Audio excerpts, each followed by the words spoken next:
Semana passada, a gente viu o seguinte tema. Nós falamos sobre o poder de Jesus sobre o mundo espiritual. Nós lemos de Marcos 5, de 1 a 20, e nós vimos que o texto expõe a divindade de Jesus é cada vez mais evidenciada, antes pelo seu poder sobre a natureza, agora sobre o mundo espiritual. A gente viu que Marcos, primeiramente ele apresentou Jesus para nós, depois ele começou a mostrar a sua obra, o seu amor pelos homens, pela pregação, a importância que ele dava para as pessoas, e agora ele começa então a mostrar a divindade do Senhor Jesus. Primeiro, ele mostrou o poder sobre a natureza, quando ele acalmou o mar. Depois ele apresentou seu poder sobre o mundo espiritual, quando ele expulsou aquela legião do homem. E hoje nós vamos ler o texto de Marcos 5, de 24 a 34. Mas nós vamos começar no 21, porque tem uma introduçãozinha que será usada também a semana que vem. Mas, para a gente entender o contexto, vamos começar no 21 até o 34. Depois, a semana que vem, eu vou voltar do 21 até o 43. Vamos nos pôr de pé? Marcos 5, 21.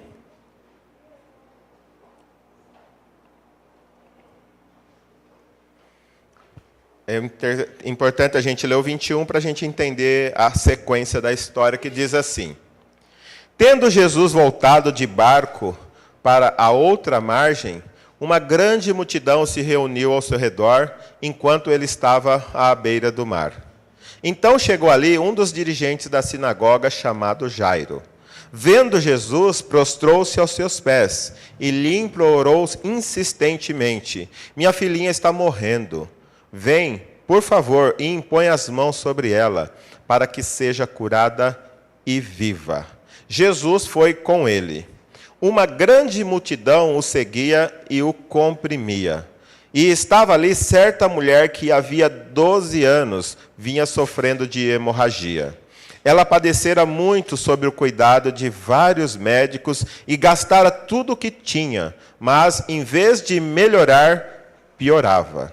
Quando ouviu falar de Jesus, chegou por trás dele, no meio da multidão, e tocou em seu manto, porque pensava: se eu tão somente tocar em seu manto, ficarei curada. Imediatamente cessou sua hemorragia, e ela sentiu seu corpo que estava livre do seu sofrimento. No mesmo instante, Jesus, percebendo que dele havia saído o poder, virou-se para a multidão e perguntou: Quem tocou em meu manto? Responderam seus discípulos: Vês a multidão aglomerada ao teu redor e ainda perguntas: Quem tocou em mim? Mas Jesus continuou olhando ao seu redor para ver quem tinha feito aquilo. Então a mulher, sabendo o que lhe tinha acontecido, aproximou-se, prostrou-se aos seus pés e, tremendo de medo, contou-lhe toda a verdade. Então ele lhe disse: Filha, a tua fé a curou. Vá em paz e fique livre do seu sofrimento. Oremos. Pai, em nome do Senhor Jesus, nós queremos agora aprender lições preciosas para as nossas vidas, a respeito da forma como devemos nos aproximar de Ti e também a respeito do Teu poder que está à nossa disposição. Abençoa-nos, Pai querido, com o Teu doce Espírito abrindo o nosso coração e o nosso entendimento, para que possamos aprender um pouco mais de Ti. Em nome de Jesus, Pai. Amém. Podemos assentar.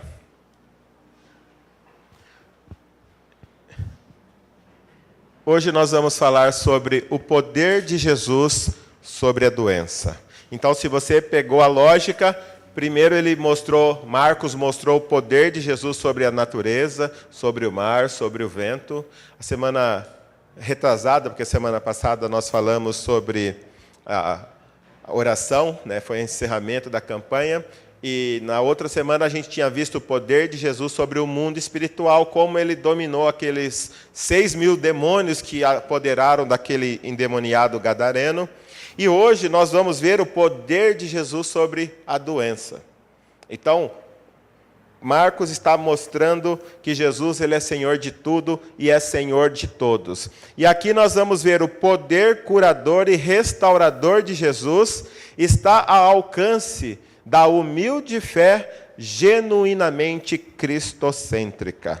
Uma fé humilde e genuinamente cristocêntrica pode sim ser tocado tocar e receber o poder do Senhor Jesus. O que está acontecendo aqui? Nós olhamos ali para o verso 21 e a gente entende isso. Lembra que Jesus, no capítulo 4, ele estava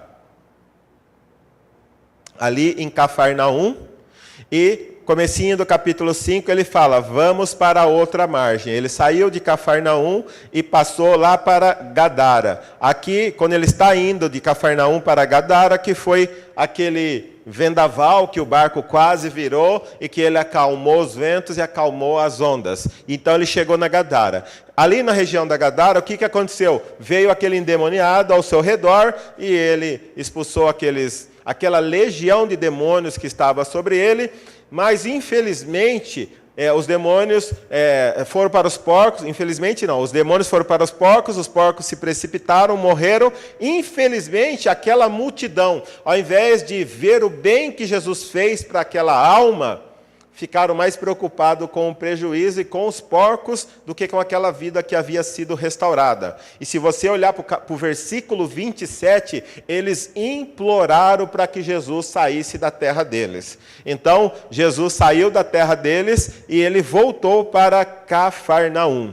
Então, entra o texto que nós estamos aqui analisando. O verso 21 fala, tendo voltado de barco à outra margem, o que acontece? Enquanto de um lado uma multidão pedia para ele ir embora, expulsava ele da terra deles, aqui no 21 encontramos ele chegando de volta na outra margem, e quando ele chega, uma grande multidão se reuniu ao seu redor, enquanto ele estava ainda à beira-mar. Então chegou ali um dos dirigentes. Essa história nós vamos pensar nela a semana que vem. Que Jairo, um homem muito importante e influente ali em Cafarnaum, chega diante de Jesus porque a filhinha dele estava morrendo. Mas vamos um pouco mais para frente, voltando para o verso 24, que é onde nós vamos nos prender hoje, do 24 ao 34. E aí o texto está dizendo, Jairo pediu para que ele fosse com ele até a sua casa para curar sua filha, e o 24 começa, Jesus foi com ele. E é muito importante a próxima frase que diz assim, uma grande multidão o seguia e o comprimia. Eu imagino hoje, quando chega um dos cantores, aí, popstar, o Neymar, chega numa cidade, o que acontece com ele? Todo mundo, aquelas meninas todas histéricas lá, gritando, ai, Neymar, Neymar. Eu imagino que quando Jesus chegava em algum lugar, todo mundo também queria se aproximar, queria tocar e se espremia ele, e todo mundo queria estar perto dele.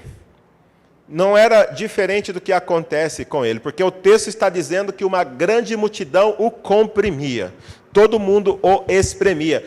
Tanto é que quando Jesus falou assim, quem me tocou, os discípulos acho que pensaram, acho que o mestre não está bem, né? Ele deve estar com febre. Está todo mundo empurrando, todo mundo apertando, e ele fica perguntando quem é que me tocou. Todo mundo estava tocando nele, é lógico. Agora a grande questão que diz assim, enquanto essa multidão o comprimia, estava ali no verso 25, estava ali certa mulher que havia 12 anos vinha sofrendo de uma hemorragia. Então nós vamos começar a pensar sobre o cenário de sofrimento é perfeito para o poder de Jesus se manifestar. Às vezes acontece ao contrário, quando nós estamos sofrendo, ao invés de nós virmos e buscarmos ainda mais ao Senhor Jesus, o que acontece conosco? Nós nos desanimamos, nós recuamos. ficamos desanimados, caímos na autocomiseração. Mas aqui parece que não, essa mulher era uma mulher guerreira, uma mulher lutadora, uma mulher que seguia avante. E imagina, olha o que o texto diz. Havia 12 anos, vinha sofrendo de uma hemorragia. Imagina como que devia ser abalada a saúde dessa mulher. 12 anos, talvez, com uma menstruação contínua. Imagina quanto anemia essa mulher não devia ter. Quanta vida ela perdeu durante 12 anos. Imagina as irmãs que ficam aí uma semana por mês, já é difícil, incomoda. Agora imagina você 12 anos com o incômodo das mulheres. 12 anos sem trégua. 12 anos. Mas só que, quando a gente olha para o sofrimento dessa mulher, o verso 26 diz que ela padecera muito sobre o cuidado de muitos médicos e gastara tudo o que tinha. Em vez de melhorar, o que acontecia? Ela piorava. O Talmud falava lá, os rabinos, que tinha 11 formas para se estancar uma hemorragia. E pelo jeito, ela já deveria ter tentado todas as 11 fórmulas.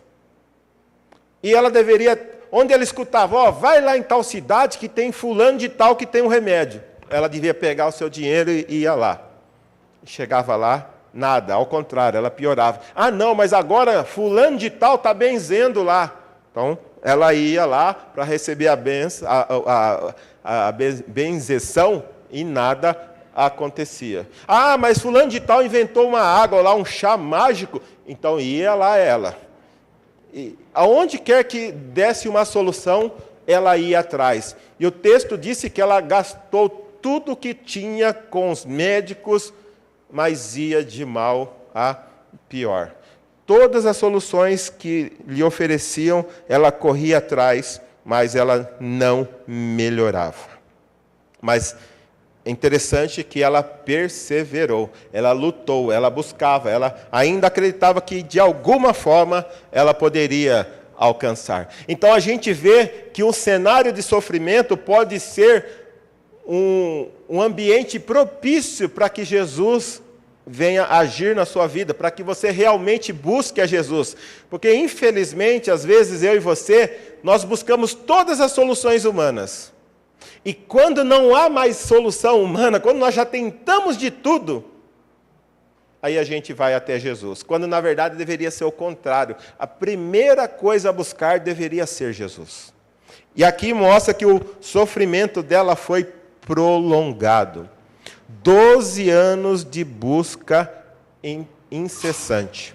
Mas ela não se entregava. Estava permanentemente em busca de uma solução para a sua dificuldade. Nós vemos também que o sofrimento dela foi desanimador.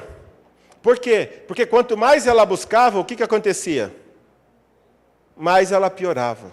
Imagina você com um sangramento que dura 1 ano, você vai com esse remédio, com aquele outro médico, e vai procurando, vamos procurando, aí passa 2, 3, 12 anos. 12 anos e só piorando. Quanto mais ela buscava, mais a sua saúde ficava prejudicada. Então foi também um sofrimento desanimador. Talvez naquela época, assim como em nossos dias, havia os charlatões. Pessoas que, sabendo da disposição dela de pagar, de gastar o seu dinheiro em busca de uma cura, aproveitavam da fé dela. Hoje não é diferente. Hoje há muitos charlatões prometendo curar tudo quanto é tipo de doença, prometendo resolver tudo quanto é tipo de problema. Hoje tem mandinga para tudo, para trazer marido de volta. O que você imaginar, as pessoas estão oferecendo aí.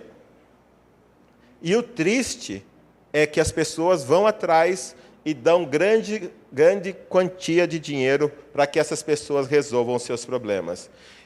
E o mais triste, quando você promete que Jesus pode salvá-lo, curá-lo e resolver o problema deles de graça, eles não vão. Quando eu estava em Camanducaia, tinha um senhor que ouvia vozes e não conseguia mais dormir, porque quando ele dormia, ele acordava dizendo que tinha uma mulher de branco sentada na cama dele, então ele ficava a noite inteira acordado porque ele não queria dormir. E ele gritava e acordava a mulher dele já estava brava, não sabia mais o que fazer, e ele dizia ali a mulher sentada na cama, e ele estava atormentado por essa visão. Eu e a Andréia conhecemos esse senhor, passamos a orar por ele, falamos de Jesus para ele.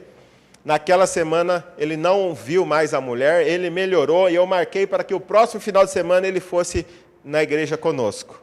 Peguei o carro, fui à casa dele, bati palma, a mulher dele saiu muito brava. Porque dizia assim ela: então, ele não marcou com vocês, mas ele é um tratante. Ele não foi de graça com vocês e pagou R$90 para um cara aí levar ele num centro para fazer um trabalho para ele.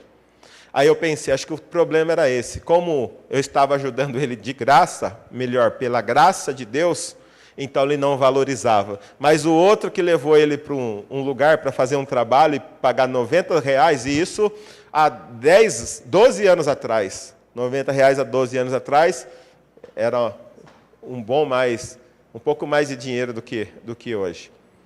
Mas era interessante. As coisas de graça nós não valorizamos, mas as coisas que são cobradas parece que tem muito mais valor. E essa mulher talvez ela era enrolada por muitos charlatões. Muitas pessoas exploravam a boa vontade dela e a necessidade dela. Mas esse sofrimento também era o quê? Era segregador. Fazia separação. Por quê? Olha os tipos de segregação. Segregação conjugal.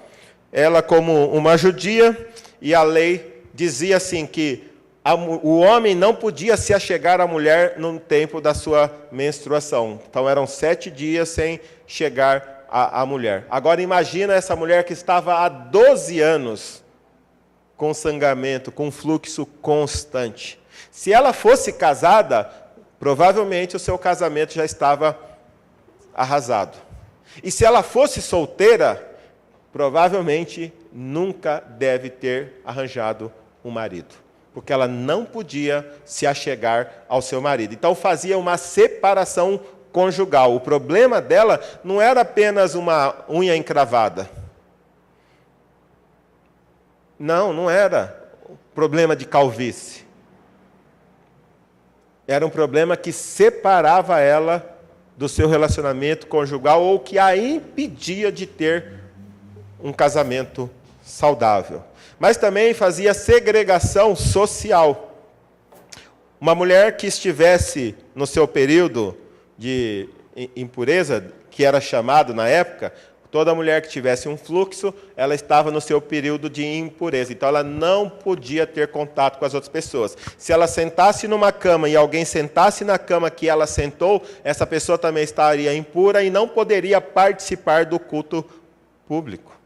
Ela estava impedida de ir ao templo, ela estava impedida de fazer diversas coisas. A mulher, no seu período de menstruação, ela deveria ficar isolada no seu cantinho, esperando passar, para que depois de 7 dias ela pudesse voltar às suas atividades normais.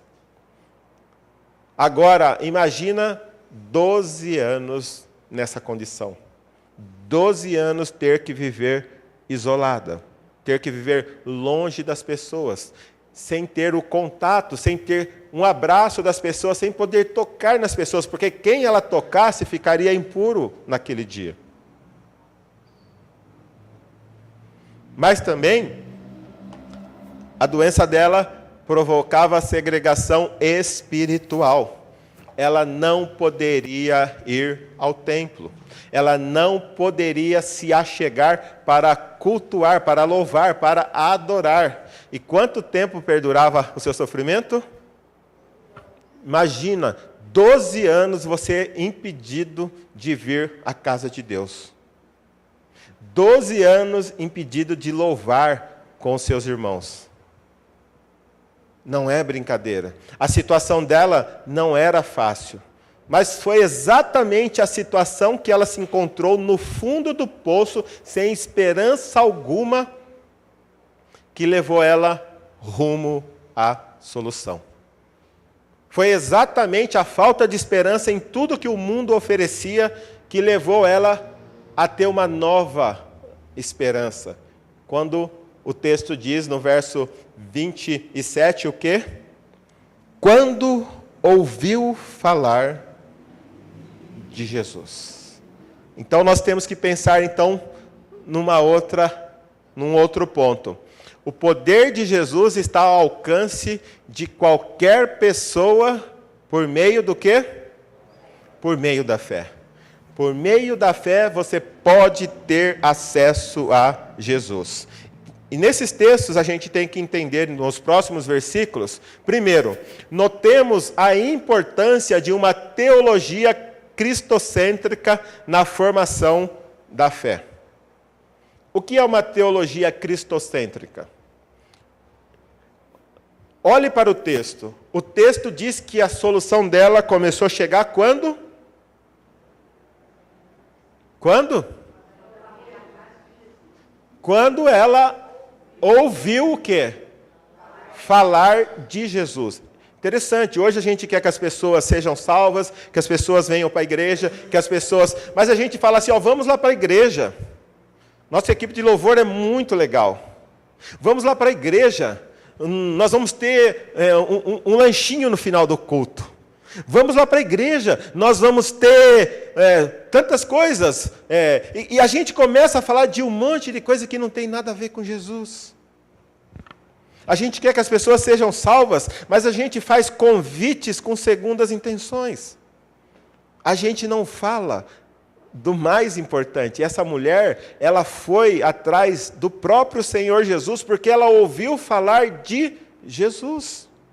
Não fala, vamos para a igreja que você vai ser curada, vamos para a igreja que você vai ficar rica, vamos para a igreja que seus problemas vão acabar. Não! Ela ouviu falar do Rei dos Reis, Senhor dos Senhores, daquele que acalmou o mar, daquele que pode curar a vista dos cegos. Ela ouviu falar daquele que criou os céus e a terra. Ela ouviu falar de Jesus. E uma teologia cristocêntrica é aquela teologia que põe Cristo no centro de tudo.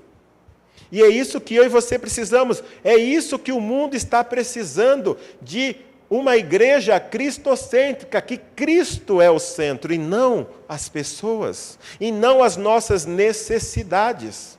A grande dificuldade é que hoje nós estamos pregando e o mundo quer ouvir mensagens que falam apenas às suas emoções. A pessoa quer sair da igreja contente. E, na verdade, ela precisa ouvir mensagens que falem, além de às suas emoções, fale ao seu intelecto e também ao seu coração. Ela precisa ouvir de Cristo. E não apenas das bênçãos que ela vai receber se ela vier para a igreja, se ela for um membro fiel da igreja, se ela der o dízimo ou se ela frequentar tudo que a igreja faz. A pessoa precisa ouvir o que Cristo é, muito mais do que o que Cristo faz. Porque o texto é muito claro quando diz, quando ouviu falar de Jesus, não das coisas que ele fez, não das coisas que ele dava, e não daquilo que ele era capaz de fazer, mas ouviu falar quem ele era. E a mensagem mais urgente que o nosso povo precisa ouvir é quem é Jesus. E é isso que Marcos tem feito nesse capítulo 4 e agora no capítulo 5, mostrando que Jesus é Senhor dos senhores. Ele pode dar uma ordem para o mar e o mar se acalmar.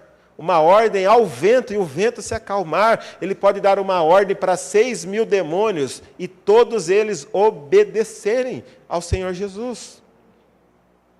E agora nós estamos próximos a ver que Jesus ele tem poder para curar uma mulher de maneira instantânea. Alguém que estava 12 anos sofrendo, 12 anos procurando todas as formas de ser curada, mas de repente, num único e simples toque. Alguém que 12 anos sofrendo foi instantaneamente curado. O verso 29 diz, imediatamente cessou a sua hemorragia. E ela já sentiu imediatamente no seu corpo que estava livre do seu mal, livre do seu sofrimento. Quem pode fazer isso é única e exclusivamente a pessoa do Senhor Jesus. E a Bíblia é muito clara que Jesus completa no verso 34, dizendo, vai em paz. Quem salvou ela? A sua fé te salvou. Mas o que é essa fé? Romanos 10, 17 diz que a fé vem de que forma? Ouvir o quê? A palavra de Deus. Não ouvir o que a igreja faz, o que o pastor é, ou o que a nossa igreja tem. Não, ouvir e ouvir a palavra de Deus. E essa mulher, ela foi salva por causa da sua fé. Uma teologia correta faz o quê? Lembre bem, olhe para o texto. Diz que quando ela ouviu falar de Jesus, ela foi atrás de quem? De Jesus. Quem estava com Jesus? Pedro, Tiago, João e todos os outros. Entenda, ela não foi para tocar em Pedro. Não foi para tocar em João, nem em Tiago, nem em Tomé, em Bartolomeu. Não, ela foi direto para tocar em quem poderia realmente resolver o seu problema, que era o Senhor Jesus Cristo. Uma teologia correta leva a pessoa a uma prática correta. Se nós temos uma teologia errada, a nossa prática será errada. Por isso, o papel da igreja é falar de Jesus, para que as pessoas conheçam a Jesus. E conhecendo a Jesus, ela pode sim desfrutar do que Jesus faz. Mas antes de desfrutar o que Jesus faz, essa mulher precisou primeiro crer que Jesus era quem era, capaz de realizar o milagre que ela tanto precisava. Logo, às vezes nós perdemos tempo falando de tantas coisas e de tudo, menos falando de Jesus e da graça que há nele. Gente, essa teologia dos 7 passos para se alcançar o alto sucesso, 5 formas de ser uma pessoa de alto impacto que muda a sociedade, 3 meios de você ser feliz, só funciona quando tudo está bem. Mas essa teologia, quando você vai no médico e abre o resultado e você vê que você está com câncer, não funciona. Quando você chega lá no emprego e o seu patrão fala, vai lá para o departamento que o chefe do DP quer falar com você. E a hora que você chega lá, ele fala, infelizmente a gente está cortando gastos e você tem que ser demitido. Essa fórmula mágica de sucesso que estão ensinando por aí, o evangelho da prosperidade, não funciona. Nessa hora, não funciona. Nessa hora, o que vai funcionar é uma fé firme, fundamentada na palavra de Deus, sobre a pessoa do Senhor Jesus. Sabendo que Deus é soberano sobre o céu e a terra, capaz de sustentar a sua vida, independente se você tem emprego ou não. Saber que a sua vida está na mão dele, tendo você saúde ou não. Isso sim vai fazer diferença. Mas aqueles 5 passos para você alcançar sucesso não vai funcionar quando o caos se instalar na sua vida. Quando o caos invadir a sua casa, essas fórmulas de sucesso não funcionam. O que funciona é uma fé fundamentada na palavra de Deus, que leva o seu coração a adorar ao Senhor Jesus, Criador do céu e da terra, que tem poder sobre a natureza, sobre o mundo espiritual, sobre a doença, e a semana que vem, até mesmo sobre a morte, nós veremos. É isso que precisamos. Notemos a importância de uma teologia cristocêntrica na formação da fé. Verso 27 e 28 diz, quando ouviu falar de Jesus, chegou por trás dele, no meio da multidão. Olha que ousadia, onde ela deveria estar? Isolada, ela não podia estar ali. Ela não podia estar ali. Mas quando ela ouviu falar de Jesus, ela disse, é a minha chance, é agora. Ele sim tem poder, Ele é capaz de resolver o meu problema. E aí diz assim que no meio da multidão, né, por trás, no meio da multidão, e tocou em seu manto. Porque quando ela ouviu falar, o seu pensamento e não os seus sentimentos foram despertados. O seu pensamento, olha o que diz o verso 28. Porque pensava, se tão somente tocar em seu manto, ficarei curada. Pela sua mente ser transformada por ouvir falar de Jesus, ela foi despertada pela fé e aí então foi até o Senhor Jesus Cristo. E diz o verso 29, imediatamente a sua hemorragia cessou. Notemos a importância de uma teologia cristocêntrica para se obter acesso a Jesus e a seu poder. Ou seja, primeiro, a sua teologia levou ela a ter um toque intencional. Por que é importante a gente ressaltar isso? Por que o toque dela foi intencional? Porque o texto é muito claro, né? Quando diz assim, o verso 24, uma grande multidão estava tocando nele. Uma grande multidão estava comprimindo ele. E quando Jesus pergunta no 30, quem me tocou? A resposta dos discípulos era, Senhor, a multidão toda está te tocando. Como o Senhor vem perguntar quem está te tocando? Por quê? Porque o toque daquela mulher foi diferente do toque de toda a multidão.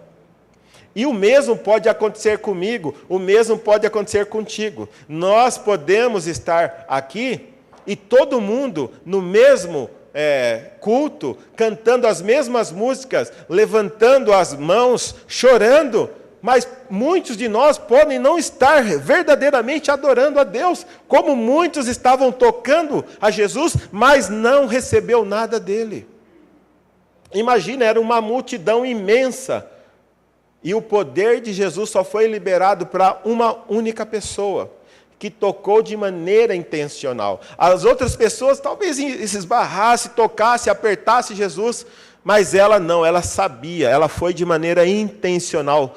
E maneira também proposital, ela tinha um propósito, ela sabia que se eu tão somente tocasse no seu manto, não foi nem Jesus, mas era na roupa de Jesus. Ela tinha tamanha fé que ela poderia ser curada. Mas além de intencional e proposital, o toque foi um toque de que forma? Foi humilde. Foi humilde. Ela não exigiu nada. Senhor, se o Senhor é mesmo quem falam que dizem ser, duvido que o Senhor me cure. Ela não exigiu, eu ordeno que eu seja curada. Não. Entendeu que ela veio de trás, ela não teve nem coragem de vir pela frente, pela sua condição, pelo seu estado, ela se sentia indigna, mas ela sabia que Jesus poderia ter misericórdia dela. Tanto que ela nem ousou ir pela frente, pelo meio da multidão, ela foi por trás e tocou nas vestes do Senhor Jesus. A maioria das pessoas não conseguem tocar em Jesus de maneira intencional e proposital, porque elas acham que elas merecem algo de Jesus. Ou que Jesus deve fazer algo por elas porque elas são boas demais. Mas aqui a gente vê alguém indigno, alguém que vivia à margem da sociedade, segregada, e que foi contemplada pela graça de Deus. O toque dela, além de intencional, proposital, humilde, foi anônimo. Às vezes a gente gosta de fazer as coisas, mas todo mundo tem que ficar sabendo o que nós fazemos. Ela foi quietinha, lá no meio da multidão, humilde, e só tocou, e ela não queria que ninguém ficasse sabendo. Ela não tocou trombeta, não ficou falando as coisas que ela fazia. foi anônimo. O toque dela só foi aberto para todo mundo, e aquilo que aconteceu com ela só foi espalhado porque o próprio Senhor Jesus falou: opa, alguém me tocou. Mas como, mestre? A grande dificuldade é o senso comum, né? O senso comum estava vendo que todo mundo estava tocando nele. Mas só que a gente tinha que entender o que Jesus estava sentindo. Porque o texto diz que Jesus sentiu que dele havia saído poder. Não no toque de todos, mas única e exclusivamente no toque daquela mulher. Quando ele a tocou, não, ela o tocou, o texto diz que ele sentiu que dele saíra poder.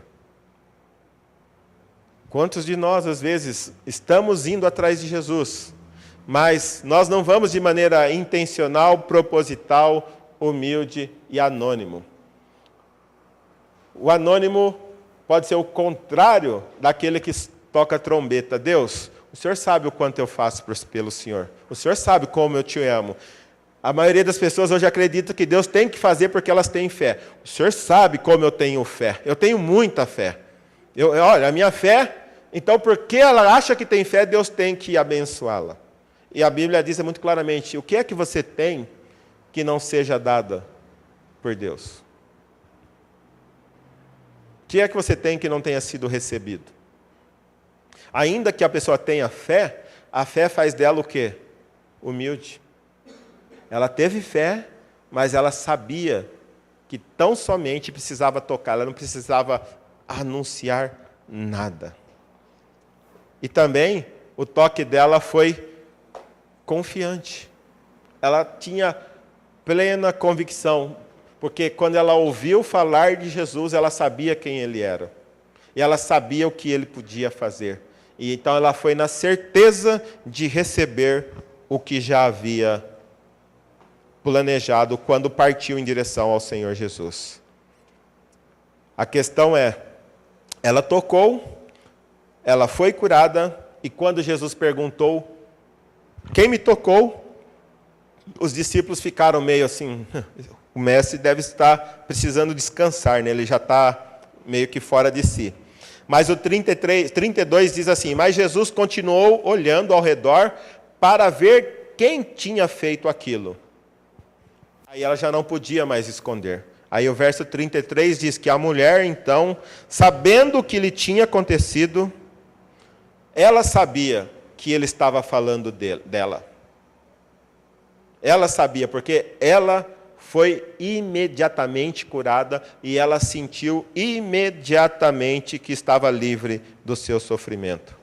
Então, sabendo o que lhe tinha acontecido, aproximou-se. De que forma? Senhor, o Senhor viu a minha fé? A minha fé é grande, né? Foi assim que ela se aproximou? Não, olha como é que o texto diz, o 33. Ela se aproximou e fez o quê? Prostrou-se aos seus pés, tremendo de medo, e contou-lhe: sim, mestre, eu te toquei. Eu estava há 12 anos sofrendo de uma hemorragia, e assim que eu lhe toquei, imediatamente eu fui curada. Então, muitos de nós não recebemos o que procuramos em Jesus por causa da forma que nós nos aproximamos dele. Essa mulher, com muita humildade, com temor, com medo até, chegou até Jesus. E o mais maravilhoso no verso 34, que Jesus disse: filha, chamou de filha, não chamou de mulher, mas ele chamou de filha. Até então o texto chama ela de uma mulher hemorrágica, com sangramento, com alguma coisa. Mas agora Jesus a chama do quê? De filha. Jesus sobe o status dela. Ela não é mais alguém perdido ali na multidão. Ela não é mais alguém que não tem nome, que não tem família, que talvez não tenha marido, que talvez não tenha ninguém, porque há 12 anos ela não podia ter uma comunhão tão doce com seus irmãos. Talvez ela fosse alguém isolada. Mas Jesus a chama de filha. Filha, a tua fé a curou. E também diz, vá em paz. Não precisa ficar com medo. Você está tremendo aí de medo? Fique tranquila. Vá em paz. E ele confirma, e fique livre do seu sofrimento. Fique livre do seu sofrimento. Imagina que alegria. Imagina o sentimento dela. A alegria de ter cessado a hemorragia, mas ao mesmo tempo o medo, porque foi algo assombroso, algo extraordinário aconteceu com ela. 12 anos, ela já tinha procurado de tudo e nada acontecia. E de repente, num único toque, ela é curada. E de repente Jesus fala, opa, alguém me tocou. Mas ela sabia que era ela. Jesus também sabia que era ela. Mas Jesus queria ver ela confessando o que havia acontecido. E creio que a importância dessa confissão era para aquilo que ainda aconteceria, que nós veremos a semana que vem, quando ele vai à casa de Jairo. É importante ela demonstrar que a fé que ela teve foi suficiente para resolver um problema que há 12 anos lhe acometia. Filha, vá em paz. A tua fé a curou. Fique livre do seu sofrimento. A questão é, talvez você, assim como a mulher hemorrágica, já tenha experimentado de tudo, mas sem solução para o seu sofrimento. Essa pode ser a noite de um encontro restaurador com Jesus Cristo, Senhor, por meio da fé. Como você tem se aproximado de Jesus até agora? Baseado no que você se aproxima dele? Com humildade, se sujeitando a ele, se colocando prostrado diante dele, clamando a sua misericórdia? Ou você sai contando tudo aquilo que você já fez para ele? Tudo aquilo que ele deve para você.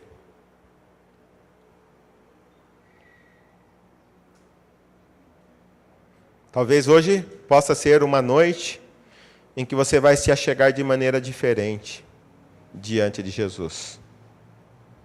Por meio da fé.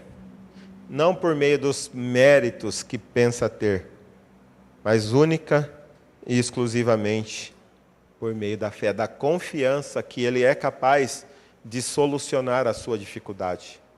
Mesmo que já dure há 12 anos, talvez 20, talvez 30 anos, talvez hoje possa ser o dia em que você realmente vai conseguir tocar em Jesus e receber o poder dele transformador da sua vida. Marcos, ele está mostrando isso.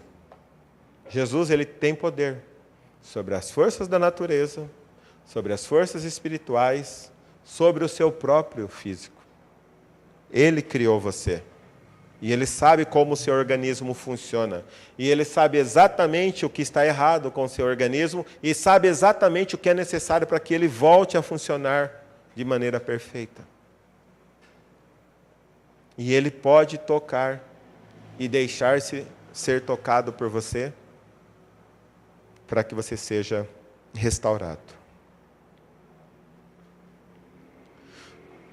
Com humildade, consciente de sua indignidade, aproxime-se de Jesus confiando não em seus pretensos méritos, mas em sua graça maravilhosa. Tudo aquilo que recebemos de Jesus não é porque nós merecemos. É porque ele é um Deus gracioso. E o amor dele está ao alcance de qualquer um de nós. Qualquer um de nós pode receber a sua graça maravilhosa. Porque graça é o contrário de mérito. Se você tem mérito, então Deus deve a você. Mas se você reconhece que tudo que você tem vem de Deus, e tudo que você é capaz de fazer é porque Ele te abençoa, então Ele já não te deve. O que Ele lhe concede é única e exclusivamente graça. Graça sobre graça é o que nós temos recebido de Deus, dia após dia.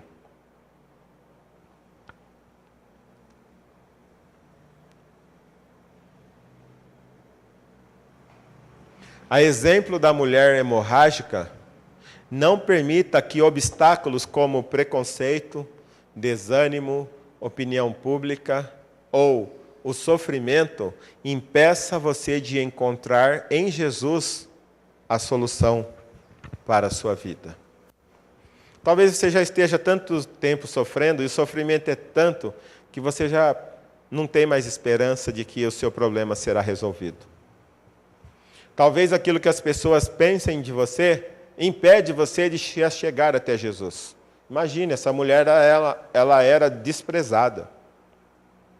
12 anos sem poder ter contato com os familiares, 12 anos sem poder ir ao culto, 12 anos sem poder desfrutar da comunhão, adorar a Deus, 12 anos, se fosse casada, sem poder tocar no marido, ou abraçar um filho, uma filha. 12 anos de sofrimento sem fim. Mas isso não tirou o seu ânimo. Talvez o seu problema seja o desânimo. Você já não tem mais força. Você fala, não, vou esperar mesmo a morte chegar, e quando a morte chegar, meu sofrimento vai cessar. Ou talvez seja aquilo que as pessoas estão falando. Eu já vi, sabe quando você chega com um problema e você fala assim para a pessoa, nossa, eu estou com uma dorzinha aqui, não. Eu tive uma pessoa, um amigo meu que morreu desse jeito. Nossa, eu estava correndo hoje, eu estou com uma dor aqui. Teve um amigo meu que teve que amputar a perna. Gente, às vezes é só assim, só pessoas assim.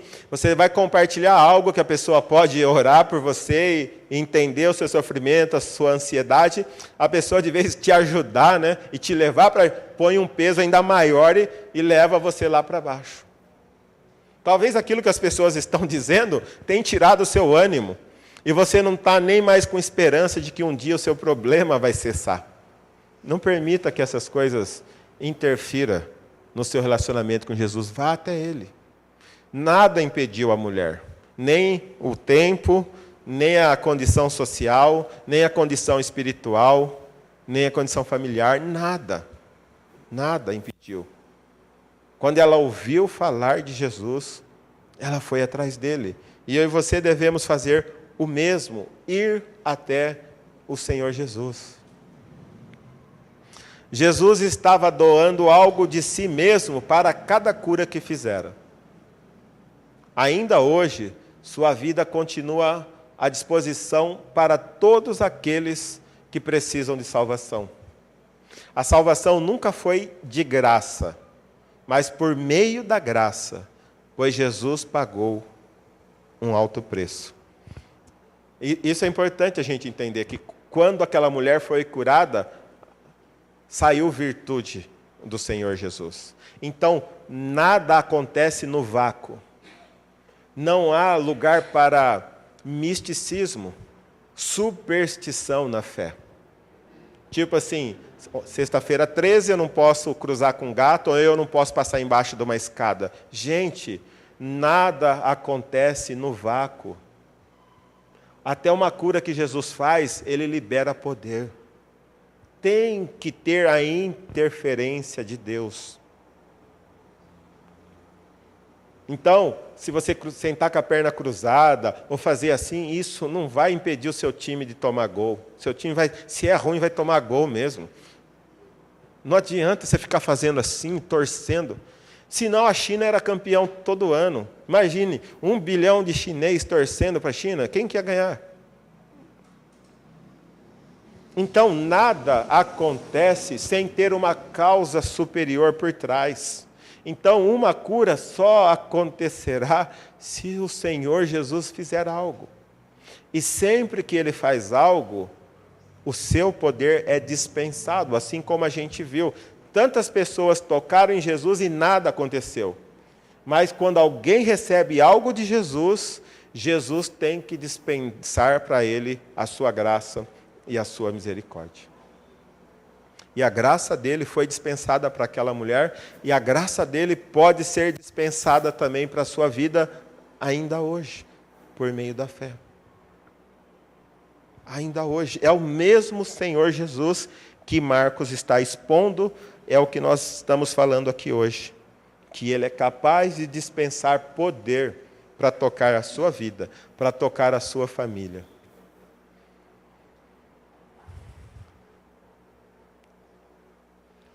Muitos se aproximam de Jesus. Somente os que creem recebem o que necessitam. Você está em qual grupo? Daquela multidão que comprimia, espremia Jesus? Ou você é do mesmo grupo dessa mulher que foi contemplada e que por fim foi chamada de filha? A qual grupo você pertence? O que você vem fazer domingo após domingo aqui? Você vem com a multidão? Ou você vem realmente de maneira intencional tocar em Jesus? Você vem cantar porque todos cantam? Ou você vem adorar a Ele em espírito e em verdade? Como é o seu relacionamento com Deus? Talvez como foi até hoje? O seu relacionamento até hoje foi aquele Maria vai com as outras, o que todo mundo está fazendo você faz? Ou o seu relacionamento foi igual dessa mulher? Diferente do de todos, porque sabia em quem cria e sabia quem era Jesus e sabia o que Ele é capaz de fazer. Como é o seu relacionamento com Jesus? Talvez hoje você esteja passando, sim, por uma situação dificílima. E talvez outras vezes você já tenha pedido por essa situação dificílima. Mas até hoje, talvez ela só ia se agravando. Mas hoje você entende que Jesus ele é capaz, Ele é poderoso para dispensar favor, dispensar graça, dispensar poder.